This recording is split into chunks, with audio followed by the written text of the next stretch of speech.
Hey there. Let's be honest. Life has its way of throwing curveballs at us, and sometimes those curveballs come in the form of people who hurt us. Whether it's a friend, a family member, or even a stranger, getting hurt sucks. But here's the kicker. Holding on to that hurt, that sucks even more. So what do? You forgive. Easier said than done, right? Forgiveness can feel like one of the hardest things to do, especially when you're knee-deep in feelings of anger, betrayal, or sadness. But what if I told you there's a way to make it easier? A way to not just forgive, but to actually find peace in the process. I'm about to take you through 6 steps to help you forgive someone, even when it feels impossible. And here's the cool part. Each step comes with a little secret that can make this journey a bit more manageable, and dare I say, even empowering.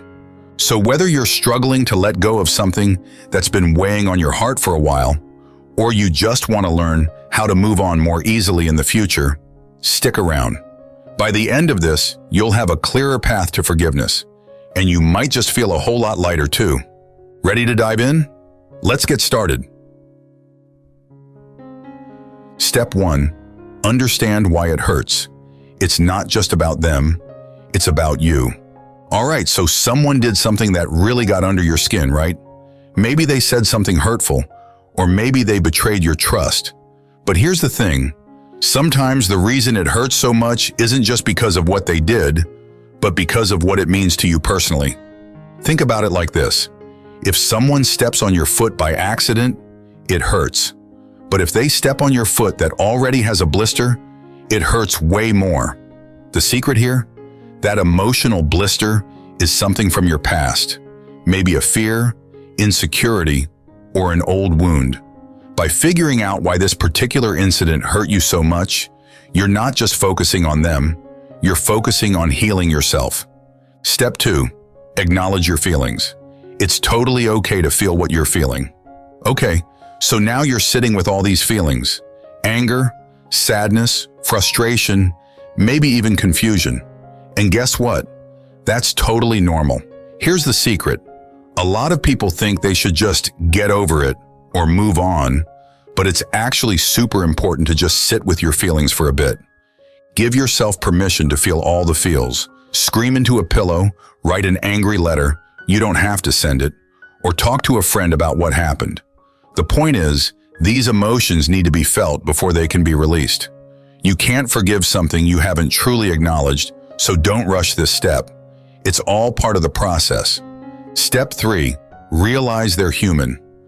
Even good people mess up. This one's a bit tough, but hear me out. Imagine the person who hurt you. Now, instead of seeing them as this villain in your story, try to see them as a human being who makes mistakes, just like you. The secret here? We all mess up. Every single one of us.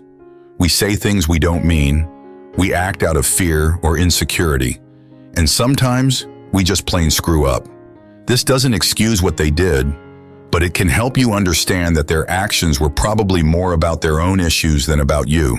Maybe they were having a bad day, or maybe they're dealing with their own stuff that you don't know about. Seeing them as human, flaws and all, can soften your heart a bit and make forgiveness seem more possible. Step 4. Let go of the need for an apology. Forgiveness isn't about them saying sorry. Now let's talk about apologies. You might be thinking, I'll forgive them when they apologize. But here's a little secret. Forgiveness doesn't actually require an apology. I know, it feels like it should, right? But the truth is, forgiveness is about your peace of mind, not about them making amends. Sometimes people never apologize, either because they don't realize they've hurt you, or they're too proud to admit they were wrong. Waiting for an apology that might never come just keeps you stuck in the past. Instead, try to forgive for your own sake. You deserve to move on, whether or not they ever say, I'm sorry. Step 5. Focus on the future, not the past.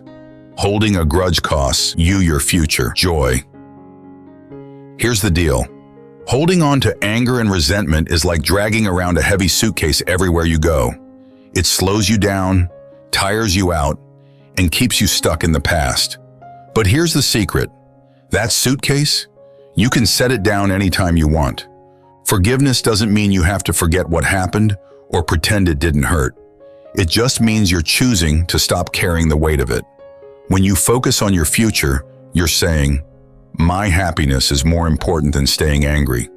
Letting go of a grudge opens up space in your life for new experiences, new people, and new joys. Don't let what someone else did in the past steal any more of your future happiness. Step 6. Practice self-compassion. Forgiveness is a gift you give yourself. Finally, and maybe most importantly, be kind to yourself. This whole forgiveness thing, it's not easy, and it's okay if it takes time. The secret here? Forgiveness isn't just about letting someone else off the hook. It's about giving yourself the peace you deserve. Think of it this way. You wouldn't keep drinking a glass of sour milk, right?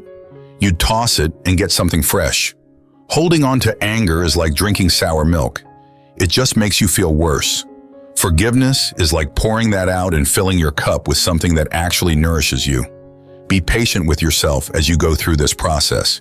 You're doing this for you, and that's a pretty amazing act of self-love. In conclusion, so there you have it.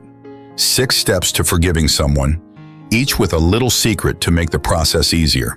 Remember, forgiveness isn't about them. It's about you. It's about understanding your own pain, acknowledging your feelings, seeing the humanity in others, letting go of the need for an apology, focusing on your future, and being kind to yourself. Take your time, be gentle with yourself, and remember, you've got this.